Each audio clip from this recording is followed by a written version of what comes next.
DSUR, which is a Development Safety Update Report, is for products that are currently in development.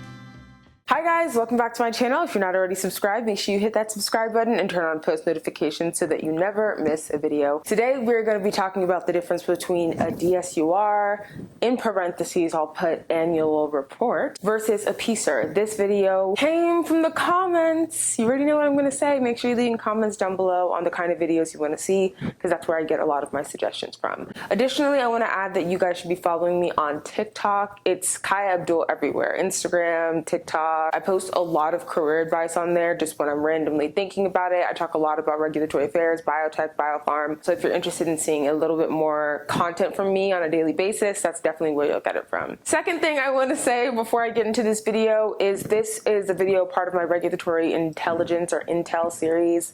I stopped doing the regulatory affairs explained series because I'm going to move over to a different platform and kind of do like a course for people who can't sit for the regulatory affairs certification, just so you can kind of get an understanding of the regulatory basics for biologics, small molecules, as well as medical device. So stay tuned for that. Now we can get into the video. So what does DSUR stand for? It stands for Development Safety Update Report. And the primary focus of this report is to list out the data and findings from interventional clinical trials, whether it's for a product that's marketed or not marketed.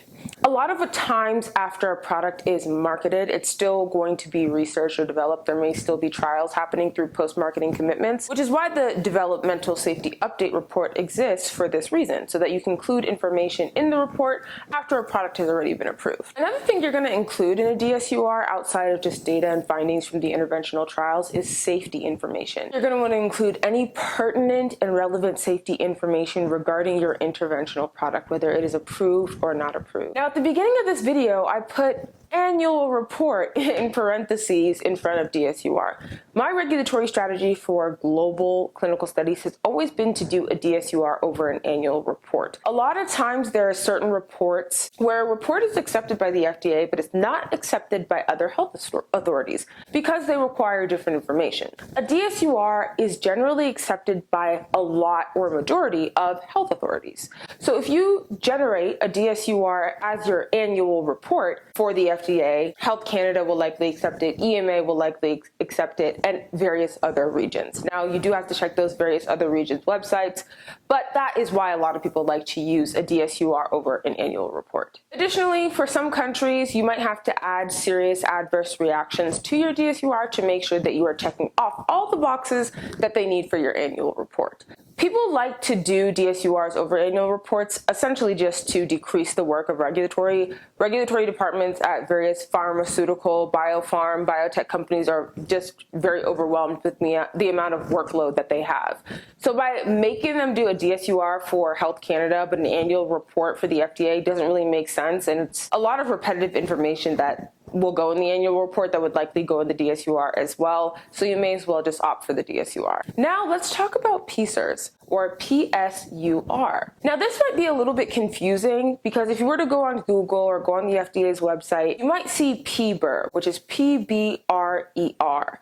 A PSUR is the new form for PBUR, but a lot of people in industry might still be referring to a PSUR as a PBUR. So in case it's confusing you at work, it's pretty much interchangeable. A PSUR stands for a Periodic Safety Update Report, whereas a PBUR stands for a Benefit Risk Evaluation Report. A formal evaluation of a product's benefit risk is essentially where the PBUR comes from. There are various changes that have happened for the PSUR over the years. Going back as early as 1996 up until 2003, the general purpose of a PSUR was really just to give a comprehensive picture as it related to a medicinal product safety. PSUR covers one product, but it will include all its strengths, all its forms, and all of its routes of administration. The report includes an analysis and evaluation of the new safety information throughout the reporting period. Now again, this is where it gets a little confusing. In the EU, they require require pharmaceutical companies to submit a PSUR. A PSUR is more accepted in other countries, whereas a PSUR is more so applicable to the United States. So a lot of people come up with different strategies on how to develop these reports and what reports they want to submit to different countries. I'm not a pharmacovigilance expert, and a lot of times these kind of safety reports fall under the safety department of an organization or the pharmacovigilance department of an organization. So they may decide what kind of report they want to do, of course, getting regulatory's buy-in. In another video, if you're interested, I'll talk a little bit more about pharmacovigilance jobs. So let's run it back and really think about everything that I've just said, because I know I've covered a lot of points today. DSUR, which is a Development Safety Update Report, is for products that are currently in development. You still have to submit a DSUR or an annual report after a product has been approved, because many times products are still under development based on its post-marketing commitments. Now, for a PSUR or a PSUR, it's generally for products that are already on the market, and we want to continue to assess and evaluate the long-term safety of this product. Take the COVID vaccine, for example. I'm sure the companies that have COVID vaccines out there are continuously submitting PSURs to continuously assess the safety of its products. If you have any more questions or any topics of interest, make sure you leave comments down below. I hope you enjoyed today's video, understanding the difference between a DSUR and a PSUR. Thanks so much for watching, guys. Bye.